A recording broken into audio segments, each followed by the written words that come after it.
Anies Baswedan dan Ganjar Pranowo juga mulai adu gagasan dalam arah dan strategi politik luar negeri. Dalam kegiatan yang digelar CSIS beberapa waktu lalu, baik Anies maupun Ganjar menjelaskan arah Indonesia nantinya dalam percaturan global.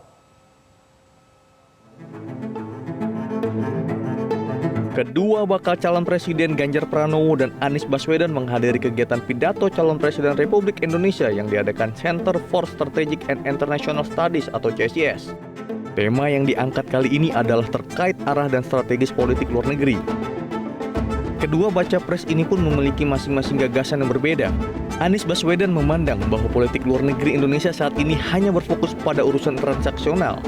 Berbagai pihak menilai bahwa selama ini politik luar negeri kita bersifat transaksional, artinya Indonesia bergerak ketika politik luar negeri memberikan keuntungan investasi atau keuntungan perdagangan.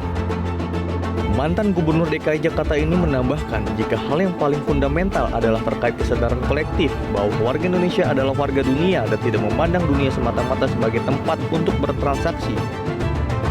Pertemuan pemimpin global tahunan. Global tahunan. Kita di mana? Di situ. Kita harus kembali hadir di sana dan harus membawa pesan kami warga dunia dan penduduk nomor 4 terbesar di dunia, demokrasi salah satu terbesar di dunia, punya agenda 1, 2, 3, 4 untuk dunia yang harus jadi perhatian. Jadi kami melihat ini sebagai masalah ini kalau kita transaksional seperti ini. Nah, dengan konsekuensi dengan itu apa yang terjadi kemudian sebagai konsekuensi? Kita menyaksikan konsekuensinya, indeks kekuatan di Asia kita mengalami stagnansi atau menurun. Asia Power Index Score Indonesia dari tahun 2018 ke 2023 itu 19,8 menjadi 19,4. Padahal untuk negeri sebesar ini, sumber daya sebesar ini, rasanya skor Indonesia harusnya lebih baik. Bahkan kita ini lebih rendah daripada Singapura skor kita. Singapura itu 25, kita 19. Kemudian Global Soft Power Index, Indonesia duduk di posisi 41. Kemudian berubah menjadi 45 di tahun 2023. Padahal kita ini negara dengan ekonomi terbesar nomor 16 di dunia. Jadi kita ini harusnya sudah berada di klubnya yang besar-besar.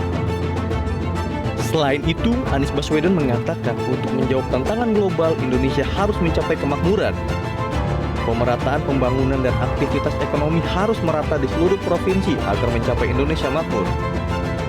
Jawa Sumatera, Human Development Index 20 provinsi ini dibandingkan dengan seluruh wilayah di Indonesia selisihnya 10 tahun.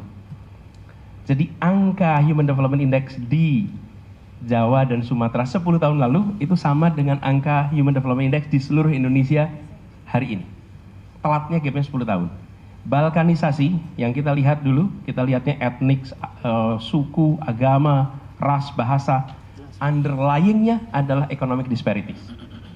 Kosovo, Slovenia, itu semua, Herzegovina, itu economic disparities yang luar biasa.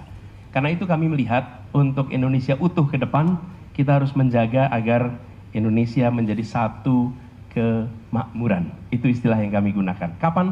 Tahun 2045. Jadi 2045 itu, Pak Jusman kalau boleh lihat pakai term ekonomi, itu bukan kita mencapai pendapatan per kapitanya berapa atau GDP kita berapa, bukan. Tapi kita menjadi satu kesemakmuran, satu kesejahteraan. Nah, dengan pandangan itulah, maka kemudian kita melihat Indonesia menjadi bagian dari tantangan global. Kita menyaksikan tantangannya sudah lama dan kita punya beberapa. Sementara itu, bakal calon presiden Ganjar Pranowo memiliki gagasan utama dalam memaknai kebijakan luar negeri Indonesia yang bebas aktif. Salah satu gagasan utamanya ialah Indonesia sebagai lumbung pangan dunia. Mantan Gubernur Jawa Tengah ini mengungkapkan keyakinannya bahwa Indonesia memiliki potensi besar untuk menjadi lumbung pangan dunia. Dalam pidatonya, Ganjar menjelaskan potensi Indonesia sebagai lumbung pangan dunia mengacu pada negara-negara di sekitarnya seperti Vietnam, Thailand, India, dan Tiongkok. Ganjar menekankan pentingnya memastikan pasokan pangan yang berkelanjutan terutama dalam situasi konflik atau perang sebagai salah satu aspek utama dari konsep lumbung pangan dunia. Berdasarkan pada penelitian, potensi produksi pangan Indonesia yang bisa lebih meningkat. Ganjar juga mendorong peningkatan melalui modernisasi, mekanisasi, dan intervensi pemerintah untuk mencapai potensi produksi yang lebih tinggi. Pertama, bagaimana pemanahan politik luar negeri kita yang bebas aktif yang dilakukan melalui 5 isu utama yang terkait dengan tentu kepentingan nasional kita. Yang pertama, Indonesia punya potensi menjadi lumbung pangan dunia. Sekali lagi, kita punya potensi menjadi lumbung pangan dunia. Kalau kita bicara lumbung pangan dunia, kita coba memastikan suplai pangan yang berkelanjutan dalam situasi konflik atau perang. Kita mesti pastikan itu. Maka kalau kita bicara sisi produksi, kami bicara dengan para peneliti, kami bicara dengan para pelaku usaha, kami sampaikan kepada para profesional dalam hal ini para petani, kita punya potensi yang bagus.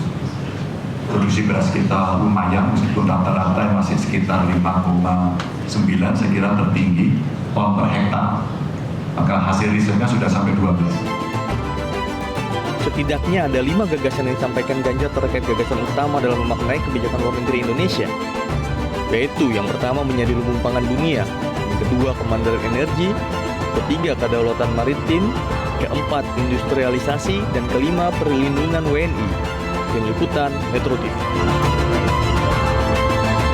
Jelajahi cara baru mendapatkan informasi. Download Metro TV Extend sekarang.